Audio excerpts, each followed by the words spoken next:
further ado, please give a big round of applause to Mr. Steve Blum.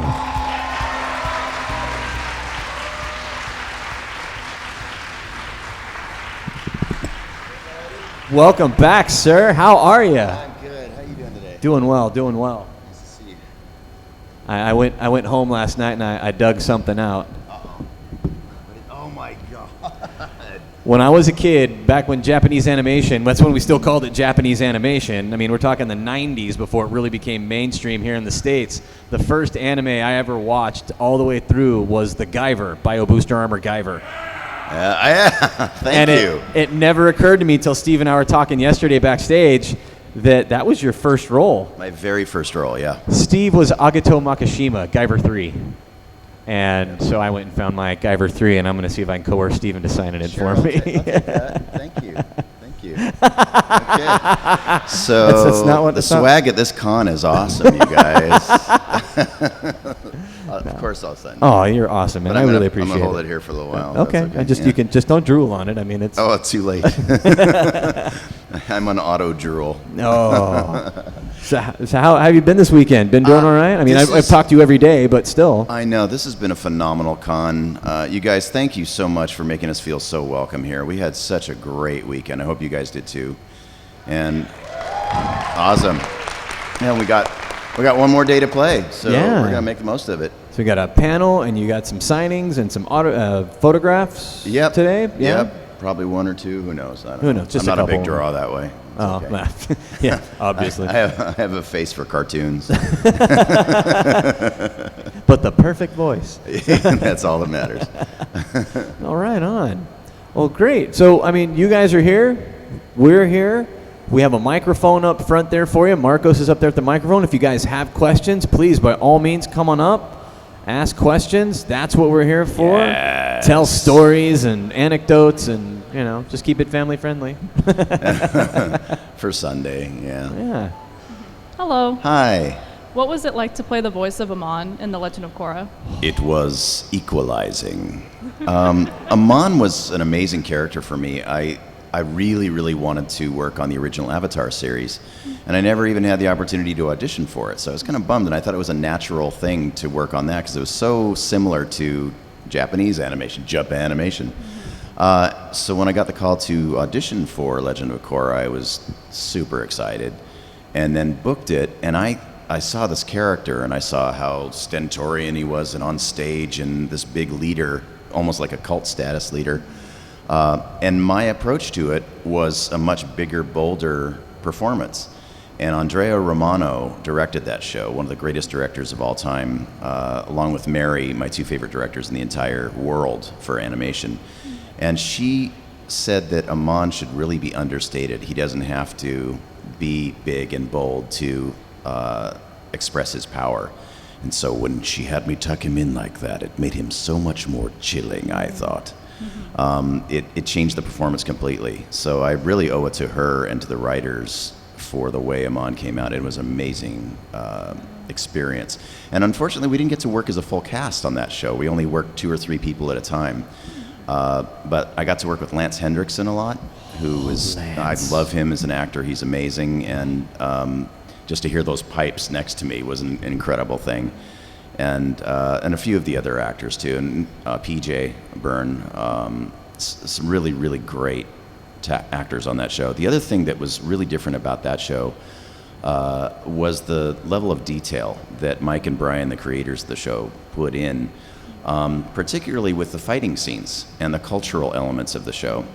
And I did a con just after we released the final episodes of the show.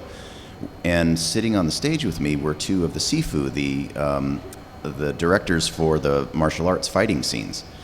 And one guy was a specialist in traditional kung fu, and the other guy was a specialist in the really close fighting style. And I don't remember what that style was called. But he was this big man. He didn't look very athletic to me. But the other guy, who was all ripped, is sitting next to me, and he goes, "No, this guy could kill all of us. You have no idea. You just don't ever piss him off." It was amazing. But they actually went to the trouble of shooting live action footage of these guys performing the fighting scenes, and then they would animate that. And you don't really see that too much on cartoons. So just those kinds of little details were amazing to me. And at the very end of the show, last episode that I shot with D. Bradley Baker, and for those of you who know the show, it was a very difficult scene for me to shoot. Dee and I had to decompress after it. We had a moment of silence. It was really tough. Dee played my brother, and there was a tragic event. I won't spoil it if you haven't seen it. But I was just shaking hands with everybody and saying my goodbyes. And Mike and Brian, the creators of the show, said, you know, we brought you in because we like Cowboy Bebop. And I went, what? They were Cowboy Bebop fans, and they waited till the very end of that to tell me. So that show holds a lot of warm places in my heart. So thank you for watching it. Thank you. Thank you, and you've been purified. Hello again. You've done so many voice acting, characters, personas. Is there one that you would potentially switch lives with for like one day? Switch lives with? Just for one day. Oh man, that's a really interesting question. That's a very interesting question. I have a very deep spiritual side to me, and part of that spiritual side includes tucking myself into the characters as I work on them. I actually feel like I become that character in that moment, even though it's just words on a script. So I feel like I have lived the lives of all these characters already. I don't think I really even need to swap places with them. It's to the point where working on characters like Wolverine, for example, it's such a physicalized character. Every time you hear one of those swipes, when he goes, that kind of thing, I'm actually physically doing that in the booth. And I feel that in my entire body. When Hulk smashes me in the face, I actually feel pain, and I internalize that to the point where I do need some recovery time after working. And that's true also of the emotional characters. When I go through an emotional arc with a character, like with Amon or with Spike or one of these other characters, I'm torn up inside. It's though I had lived that in real life. So I can't really distinguish the two. And I don't even know if I'd want to. It might be fun to visit the digital world for a day, become Gilmon, just to see what that feels like. I mean, all that said, That's not really possible for us human beings, so might Be be part kind of the fun. digidustized. what was that? Be part of the digidustized. Yes, absolutely. Got bread? Thank you for that. Thanks again. See you, Space Cowboy. All right. Bang. Hi. Hello there. Yeah. Okay, so there are times when you work with actors whom are your childhood or youth. So I was wondering, what is your fondest memory of working with actors like Frank Welker and Mark Hamill? Well, I can tell you little stories about both of those guys. Mark, I worked a lot with on Regular Show. I've worked with them on several things, but Regular Show, they would consistently put us together. If you guys are familiar with that show, there were a pair of astronauts. Mark was one of them, I was the other one. So every time you see the astronauts, we'd be together in the booth. And the most amazing thing about Mark is that he was, he's a very literary, astute type of person. He loves to read. He's always got something in his hands to read. Back then, he was more of a militant kind of guy, even I think, than he is now on Twitter. You see him speaking out a lot on Twitter. But back then, he was reading all kinds of information, newspapers and journals and things. And he was so funny because we're all doing these wacky cartoons, and he's sitting there with his glasses on the end of his nose, and he's just reading and not paying attention to what's going on in the rest of the room while the rest of us are being idiots. And then all of a sudden, it's his turn to come up to the mic, and he'd go, "Okay, so give me a little context about what's happening." And it was almost like he was completely out of our community for a moment, and then he steps up to the microphone. The director has to give him a bunch of context, which the rest of us didn't really seem to require. But as soon as he had that, and it was maybe a 2-minute conversation, he'd go, "Okay, got it," and then he'd deliver this insanely brilliant performance. And usually one take, it was all it was required. The director goes, "Okay, I got nothing. That was brilliant." And he goes, "Okay, you got it?" And he just sit down, go right back to his paper again. It's fantastic to watch. He's just one of those amazing on-camera celebrities that made that transition so beautifully because he's just so innately talented. He's a wonderful, wonderful actor and a really nice guy too. He's really fun to work with. I love that guy. And Frank Welker, the first time I met Frank was working on Scooby-Doo. And walking into a room at Warner Brothers and seeing Frank Welker and Casey Kasem, who is still on the show. For you younger people, you probably don't know who he is, but look him up if you don't know who he is, because he was like the voice in my head so for a good. lot of my childhood. So good. He was Yeah. Cliff Jumper in Transformers, and I mean, top 40 DJ. This is Casey Kasem. Yeah. Oh my God, yeah. Sending out some love to you today. Yeah, he was great. Casey was amazing. And Greta Lyle was in there, Mindy Cohn. It was an amazing cast.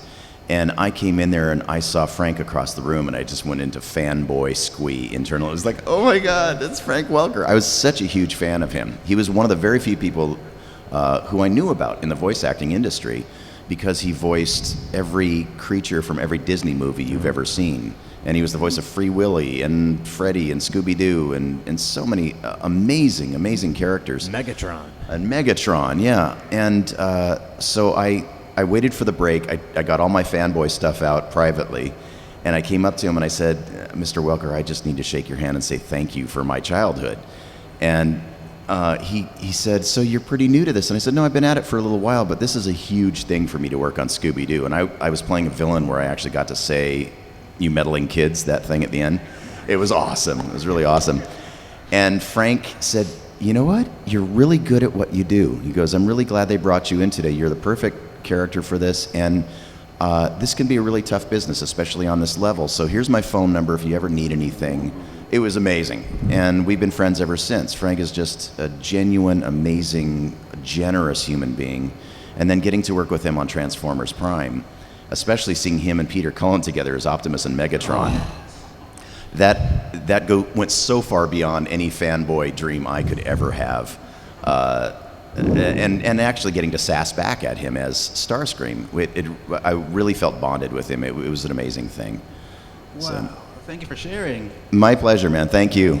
And by the way, with Peter Cullen as Optimus Prime in the room, when you see him walk into that room, and he's not a huge man. He's a very thin, fit guy.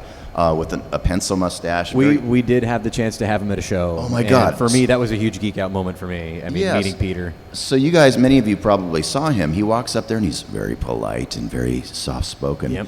And then all of a sudden he'll clear his throat because he's a big smoker. And he'll step up to the microphone. Am I on? Are we ready to go? And he'll go, transform and roll out. And the windows are flexing and everybody in the room pees their pants. And it's like, oh my God. That's Optimus Prime. And that never got old through that entire series. Every time he did that, everybody in the room would just turn into little girls. It was fantastic. Yeah. He's a fantastic human being. Yeah. I was so happy to meet him. Yeah, great guy. Really great guy. Thank you. Hi. Good morning, sir. How are you? Fantastic. That's good. I wanted to ask you, what type of role has been the most challenging for you? Well, challenging for me, I have to separate that out on different levels. Emotionally challenging was probably Spike, and particularly in the Cowboy Bebop movie, because I was not comfortable with being vulnerable. I was raised to kind of suppress things. My parents really like to say, they don't like to make waves, they don't like confrontation, so I was taught to really tuck everything in. And when Spike had that scene in the jail cell with Elektra, and he had to get vulnerable and talk about his pain, not only was that very different for the character, but that was very different for me personally. And to do that role effectively, I actually had to access my own vulnerability, and I felt like I was raw through that whole thing. And that changed me as an actor, and it changed me as a person. It made me more available to the people I love in my life, so that was an amazing challenge to get through, probably more so than the next one that I'm going to talk about, which would be the physical challenge of characters like Tank Dempsey from Call of Duty or Wolverine, where it's just physically challenging. I start here, but it never stays there, and it's just a lot of a lot of creature stuff. The creature stuff is really hard. Worked on the movie Shazam recently, and I played 2 of the 7 deadly sins, and the whole time was just it's like that kind of stuff for like 4 or 8 hours, and at the end of that I came home just go so it's challenging, but if the character is really good, it's absolutely worth it. And to get to work on Shazam with Zach Levi, I mean, that was pretty awesome. That was pretty great. So yeah, it's worth the effort. Yes, sir. Thank you very much. Thank you. Yeah. While you're setting her up, one other challenging thing for me is to speak really fast for commercials. Sometimes you have to do that legal tag at the end. So just getting my mouth warmed up in the morning enough to go, available for limited time only at participating dealers. Terms, conditions, and restrictions apply is really hard.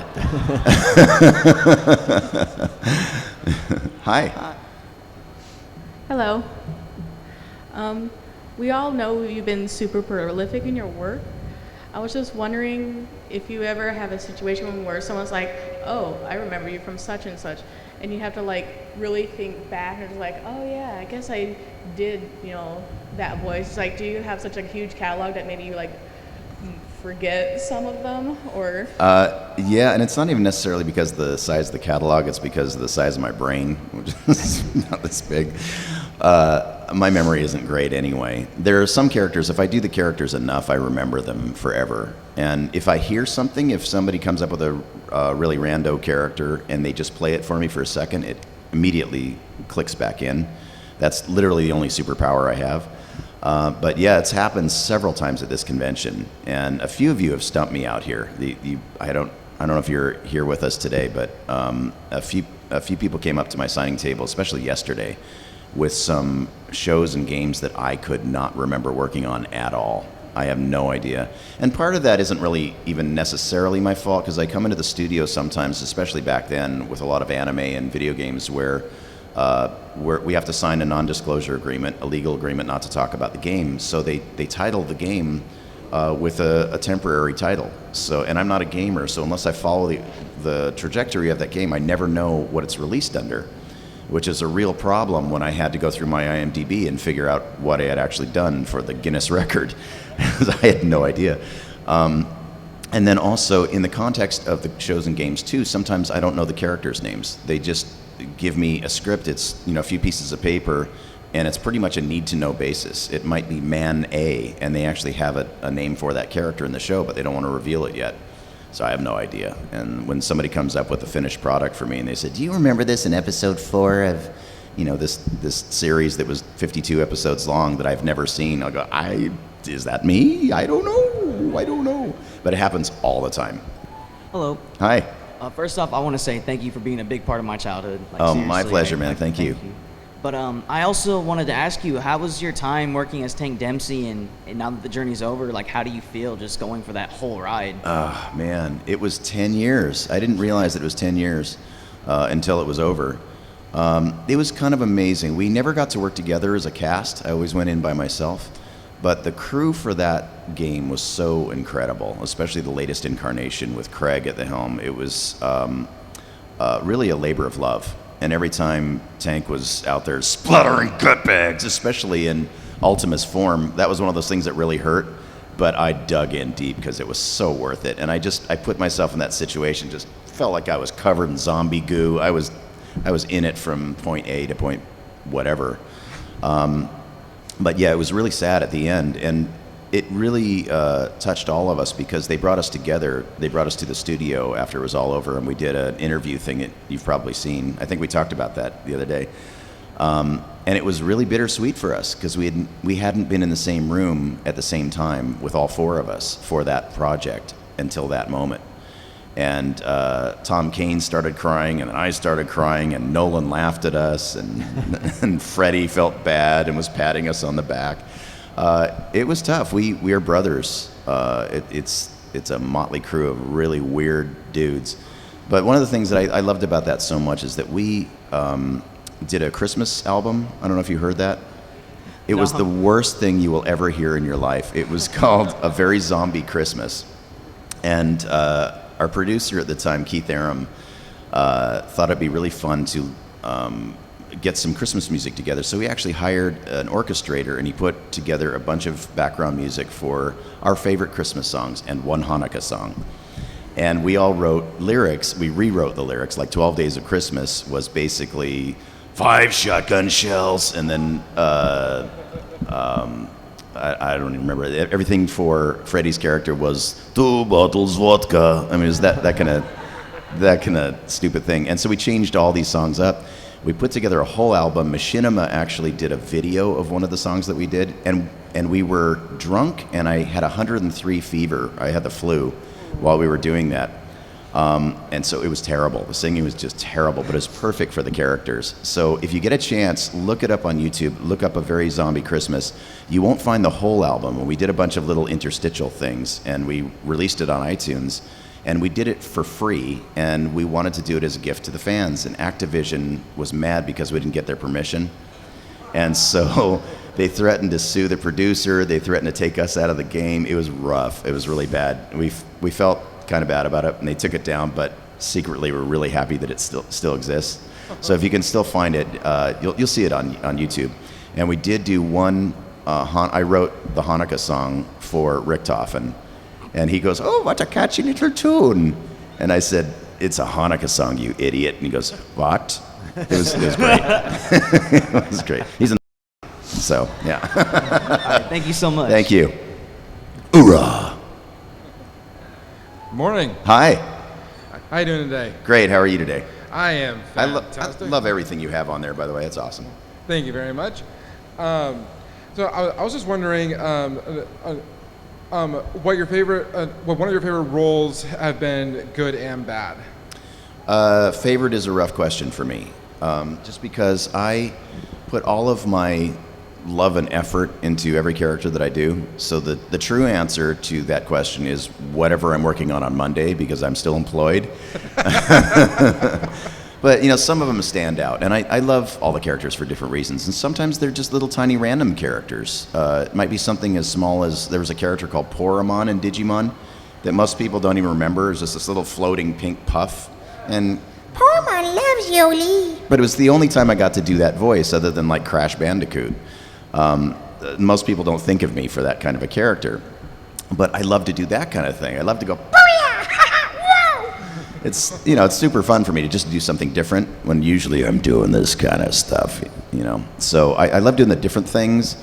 And then of course I do love the iconic characters. Wolverine was really fun because I grew up in a comic book store. My uncle owned the comic book portion of my grandfather's bookstore. So for me to get to portray a character that I love so much was super fun. Starscream, because he was so iconic. And terrifying to step into those heels after Chris Latta and so many other, Charlie Adler and so many other wonderful people that played him. But every single character resonates. I was looking at my banner the other day. I haven't really looked at it in a long time with all the characters I had up there, and I was thinking, every single one of them brings back a happy memory for me, whether it's a good guy or a bad guy. And it doesn't really matter, because from the way I approach the characters, the bad guys believe that they're doing the right thing in most cases, unless they're just psychotic freaks.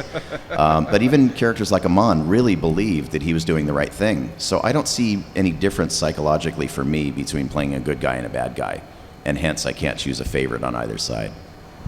Cool, thank you. I hope that was probably a completely unsatisfying answer, but No, actually, it was actually completely satisfying, but it was definitely something I was not expecting. Oh, So, good. yeah. Well, that's my truth. All about truth, baby. And I hope you get to do Vincent for the remake. Me too, man. Tell them, please. Tell Square Enix I want to do it. I'm waiting by the phone. Hello. Hi. I was wondering, how is it working with Logic on the album? Logic. Oh, man. I love that guy so much. For those of you who don't know Logic, he's one of the greatest hip-hop talents in the world, I think. He's amazing. He's become, I call him my little brother. He's family to me. We met a long time ago, just before he was about to release his first big album, Under Pressure. He got his first big record deal. He had moved into a big house, and he was living right down the street from where I was, and contacted my agent because he had this idea for a sci-fi album, a sci-fi themed album, and he was a big fan of anime, particularly like Cowboy Bebop and video games and things. And he had this character in mind for me that was a sci-fi based character. And he called my agent and asked if I'd be interested. And she said, there's this 25-year-old rapper who wants to talk to you about a possible project. And I said, why? What possible interest could he have in me? I don't know. And she goes, just talk to him. He's a really nice kid. And, maybe you guys will be able to work something out. And I went, okay, fine. So we went out for a cheesesteak. We had a cheesesteak together. And the first thing he said to me was, He goes, okay, so I'm a hip hop artist. I'm half black, I'm half white, and I open all my concerts by talking about peace, love, and positivity, and I don't want you to be weirded out by that. And what? I don't even understand half of what you just said, but the peace, love, and positivity thing is awesome in hip hop. And he said, my whole goal is to bring the hip hop community and the nerd community together and get people talking about the things that we have in common rather than fight over the things that are different.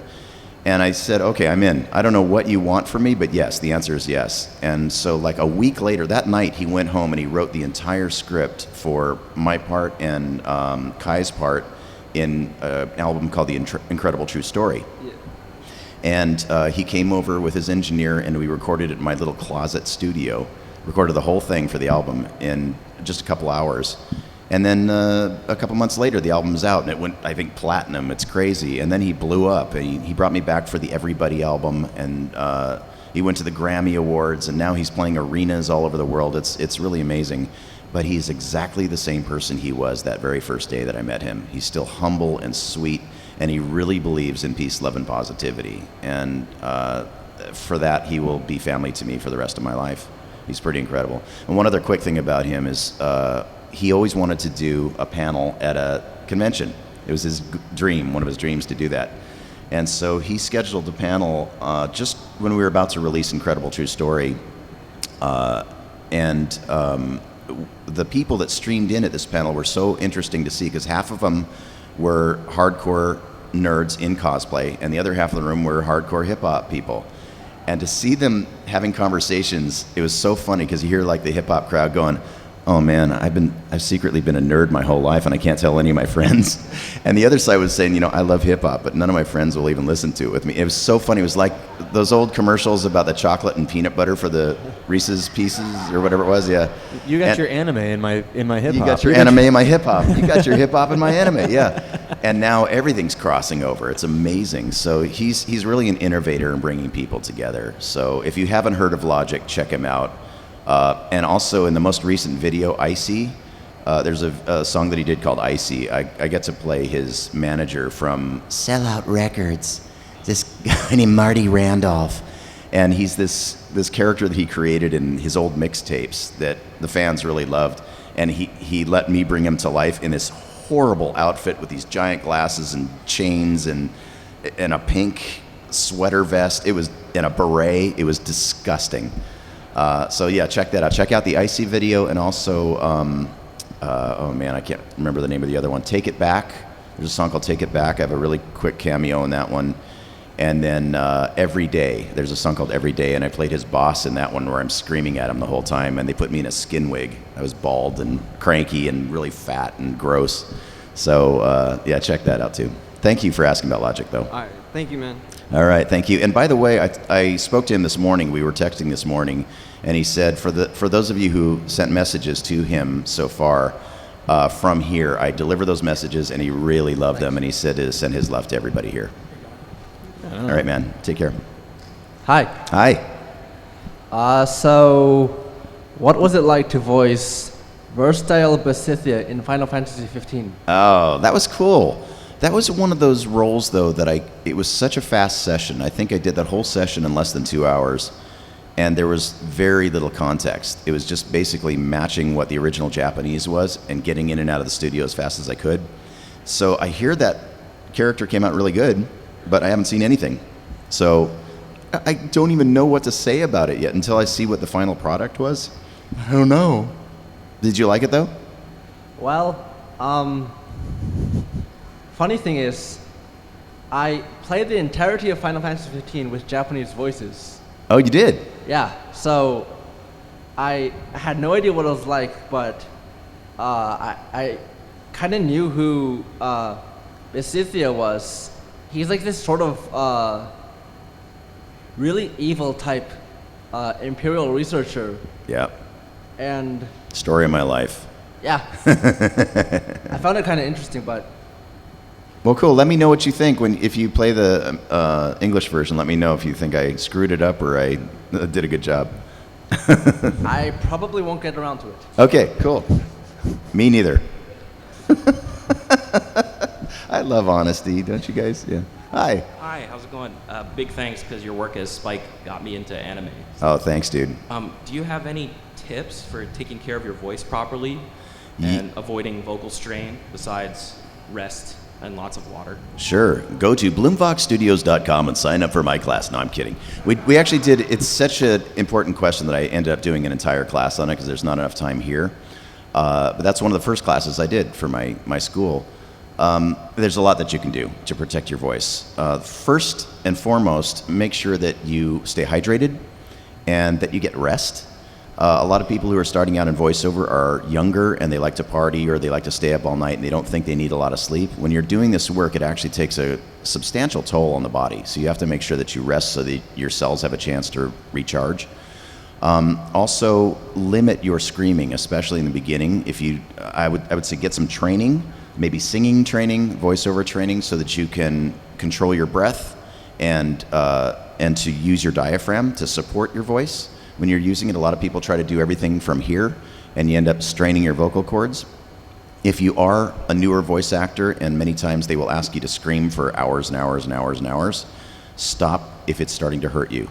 And even if money is involved, you could damage your instrument for life. So make sure that you stop if it's starting to hurt. And I use, there's lots of things that you can use to help the pain and to soothe your throat. No matter how trained you are, you're still gonna have some stress. I was fighting in the union to shorten the sessions for all of our union contracts, and it didn't really work, so we have to manage it as best we can. But one of the things that I do is warm water, just room temperature or warm water. Don't drink cold water when you're working. Don't drink coffee. Don't drink dairy products because it causes mucus. No sugar when you're working because that also causes mucus and inflammation. And you don't want any of that in your throat. You want it as clear as you can possibly get it. And if you do have some damage in there, there are a lot of different things. There's a thing called Nimjum. It's 4 words, and I don't understand what it is, but it's an extract that you can find. If you look up vocal throat remedies, it's one of the first things that come up. And it's really, really soothing. It's a syrup. They also have that in a lozenge form. And I use a lozenge called Golden Throat. It's an all-natural Chinese medicine kind of thing that you can get anywhere now. You can get it on Amazon, and those things will really soothe the throat down too. But just make sure that you pace yourself and learn to breathe properly. We did another complete class on just the breathing alone to help support that at bloomvoxstudios.com. Is that really online? That really is online, yeah. No, I'm teaching now, and that's the first thing that I wanted to share as a teacher was a vocal care and whole body care too, because the whole body is the instrument. It's not just this; it's everything, and that's emotional, physical, spiritual, mental, all of that stuff. So we did a whole class on just that. And I do teach. I teach now. I'm teaching once a month. I do it on a Tuesday night. Usually, the next class is on January 14th. I have cards at my table if you're interested in that. But all of my classes are archived, so there are about 37 classes, I think, now. The first 30, the first year of classes, it was me lecturing on a specific topic, and then we would do a live Q&A. And I included the Q&A in the archive, too, because a lot of really great questions come up that I didn't think of. And now I'm bringing in the best people in the entire industry that you might not otherwise have access to. So I've had Bob Bergen and Charlie Adler and Kari Wahlgren and, oh man, so many people. I can't even think of off the top of my head. We've had a ton of really great stars. And coming up on January 14th is going to be Miley Flanagan, the star of Naruto. And she's got an amazing story. So, Tom Kane was in a couple weeks ago. Just amazing people, and you guys can actually have direct contact with them. I interview them with a very voiceover specific type of interview that you might not hear anywhere else, and then you guys have access to ask them questions live too. And there's a live newsletter that comes with it too. All that stuff comes with a subscription. So yeah, check it out. I have cards on my table, and one of my pet peeves is that there are people out there teaching voiceover that take advantage of new voice actors. They charge them a lot of money and they don't give them real information. And I wanted to give an alternative to that. So it's a moderately priced thing. And there's also a free 40-minute master class if you just go to the website and check that out. And after watching that, you'll know whether or not my class is right for you. I don't want people to spend a dime until they know what they're getting into also, because it is a commitment. A lot of people don't realize how much work it is to become a voice actor. but there's so many other things that you can do by taking this course that can actually help you in any other artistic endeavor too. I crafted the class like that, just about feeling good in your own skin and not beating yourself up. You know, a lot of the things that tear us down and keep us from fully expressing ourselves. So I hope you give it a chance. Thank you so much. Thank you. Wow, are we out of time already? Pretty much, Oh yeah. my God, how did that happen? Because it's a great panel. Wow, I just jab a lot. No, that's good. Well. I mean, you guys are here to listen to him, though, right? I just can't even tell you guys how grateful I am that you would get up on a Sunday morning to come and listen to this. So thank you so much for being participants in my life. I wouldn't have a career without you guys, and I'm so grateful for all of you. Thank you for having me back here. And I'll be here for most of the day signing. I got a hard out at 5 because I got to catch a plane. But thank you guys so much. If I haven't met you before, please come by the table and at least say hello. And have a wonderful rest of the weekend. See you later. Thank you again, Steve. Give a big round of applause to Thank Steve you. Blum, everybody. Thank you very much.